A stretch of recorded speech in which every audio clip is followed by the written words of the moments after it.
Hi friends, അസ്സാം വലൈക്കും. Welcome back to Jashi's cook book. Jashi's cook ബുക്കിലേക്ക് എല്ലാവർക്കും സ്വാഗതം. സ്വീറ്റ് കോൺ കൊണ്ട് ഒരു പുഡിംഗ് ഉണ്ടാക്കിയാലോ? എങ്ങനെ ഉണ്ടാകും? കുട്ടികൾക്കും വലിയവർക്കും ഒക്കെ ഒരുപോലെ ഇഷ്ടപ്പെടുന്ന ഒന്നാണല്ലോ അല്ലേ സ്വീറ്റ് കോൺ. ഇന്ന് ഞാൻ സ്വീറ്റ് കോൺ കൊണ്ട് എത്ര കഴിച്ചാലും മതി വരാത്ത ഒരു പുഡിംഗ് ആണ് ഉണ്ടാക്കി കാണിക്കുന്നത്. അപ്പോൾ നമുക്ക് നോക്കാം ഈ ടേസ്റ്റി ആയിട്ടുള്ള പുഡിംഗ് എങ്ങനെയാണ് ഉണ്ടാക്കാമെന്ന്. വീഡിയോയിലോട്ട് കിടക്കുന്നതിന് മുന്നേ എന്നും പറയുന്ന പോലെ തന്നെ എൻ്റെ ചാനൽ ഇതുവരെ സബ്സ്ക്രൈബ് ചെയ്യാതെയാണ് നിങ്ങൾ എൻ്റെ വീഡിയോ കാണുന്നതെങ്കിൽ ദയവായി ഒന്ന് സബ്സ്ക്രൈബ് ചെയ്തേക്കണേ.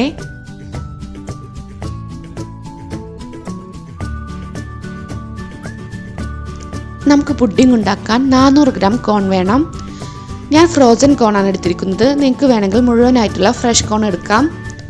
എല്ലായിടത്തും ഇതുപോലെ ഫ്രോസൺ കോൺ അവൈലബിൾ ആയിരിക്കില്ല. അങ്ങനെ മുഴുവനായിട്ടുള്ള കോണാണ് മേടിക്കുന്നതെങ്കിൽ അധികം മൂക്കാത്ത കോൺ നോക്കി മേടിക്കുക.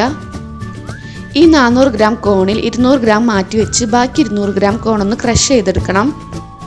ഇതുപോലെ ക്രഷ് ചെയ്തെടുക്കണം, അരഞ്ഞു പോകാതിരിക്കാൻ ശ്രദ്ധിക്കണേ.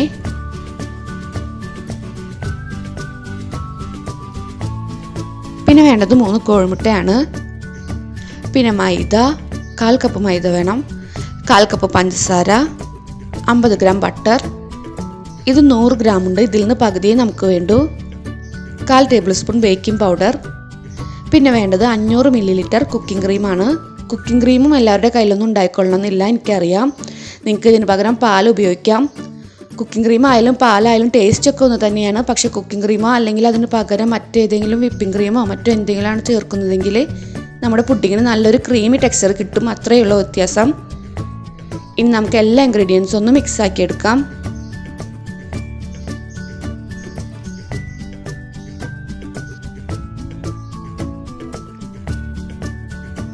ആദ്യം കോഴിമുട്ടയും കുക്കിംഗ് ക്രീമും പഞ്ചസാരയും ചേർക്കാം.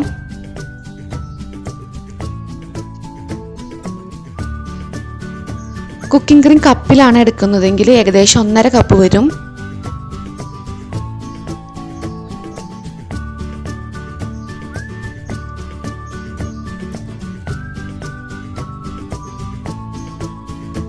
ഇനി അതിലേക്ക് മൈദയും ബേക്കിംഗ് പൗഡറും അരിപ്പയിലൊന്ന് അരിച്ച് ചേർത്ത് കൊടുക്കാം.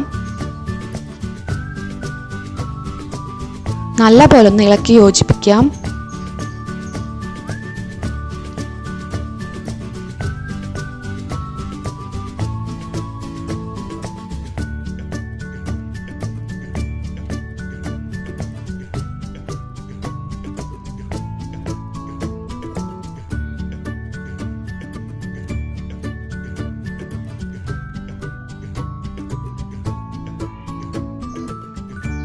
അടുത്തത് നമുക്ക് ബട്ടർ ഒന്ന് ഓവനിൽ വെച്ച് മെൽറ്റാക്കി അതിലേക്ക് ചേർത്ത് കൊടുക്കാം.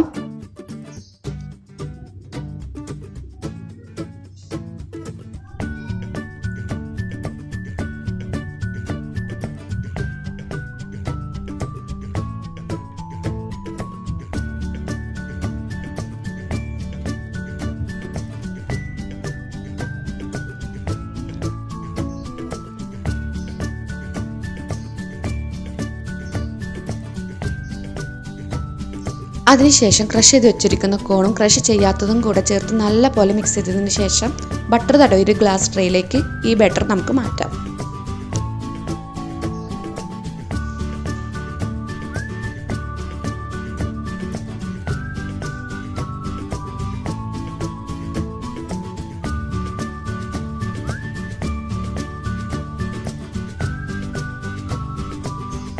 മൂന്ന് തരത്തിൽ നമുക്കിത് വേവിച്ചെടുക്കാം.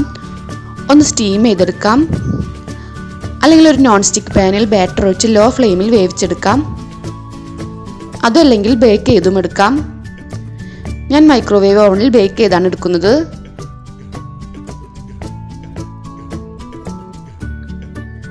ബാറ്റർ അധികം ഉള്ളത് കൊണ്ട് മൊത്തം 15 മിനിറ്റിൻ്റെ അടുത്ത് ബേക്ക് ചെയ്യേണ്ടി വരും. ആദ്യം 5 മിനിറ്റ് വെച്ചതിന് ശേഷം തുറന്ന് നോക്കണം വെന്തോന്ന്. പല ഓവൻ്റെയും ഹീറ്റ് പലതരത്തിലായിരിക്കും.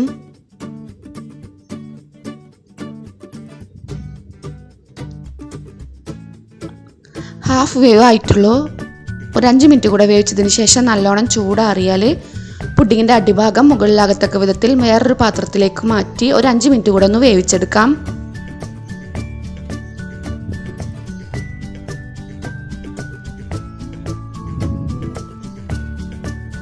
ഇപ്പം മുകളിലുള്ള ഭാഗം കൂടെ നന്നായി വെന്ത് വന്നിട്ടുണ്ട്. ഒന്ന് സെറ്റായി വരാൻ വേണ്ടിയിട്ടാണ് ലാസ്റ്റ് 5 മിനിറ്റ് കൊണ്ടൊന്ന് വെച്ച് വേവിക്കുന്നത്.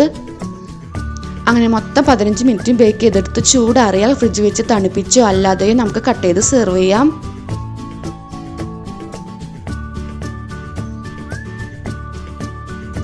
അപ്പോൾ സ്വീറ്റ് കോൺ കൊണ്ട് അടിപൊളി ടേസ്റ്റിലുള്ള പുഡിംഗ് ഇവിടെ റെഡിയായി. പാർട്ടികളിലൊക്കെ വെറൈറ്റി പുഡിംഗ് സെർവ് ചെയ്ത് ഷൈൻ ചെയ്യാൻ ആഗ്രഹിക്കുന്നവർ തീർച്ചയായും ഈ പുഡിംഗ് ഉണ്ടാക്കി നോക്കുക. നിങ്ങൾക്ക് തീർച്ചയായും നിങ്ങളുടെ ഗസ്റ്റിനെ ഇംപ്രസ് ചെയ്യാൻ സാധിക്കും. അത്രയും ടേസ്റ്റാണ് ഈ പുഡിങ്ങിന്. അപ്പോൾ ട്രൈ ചെയ്ത് നോക്കിയിട്ട് അഭിപ്രായം അറിയിക്കുക. വീഡിയോ ഇഷ്ടപ്പെട്ടാൽ ഫ്രണ്ട്സിനും ഫാമിലിക്കൊക്കെ വീഡിയോയുടെ ലിങ്ക് ഷെയർ ചെയ്യുക. ഇൻഷാ അല്ലാഹ് അടുത്ത ഈസിയും ടേസ്റ്റിയുമായ റെസിപ്പിയുമായി അടുത്ത വീഡിയോയിലൂടെ കാണുന്നതുവരേക്കും ബായ്. അസ്സലാമു അലൈക്കും.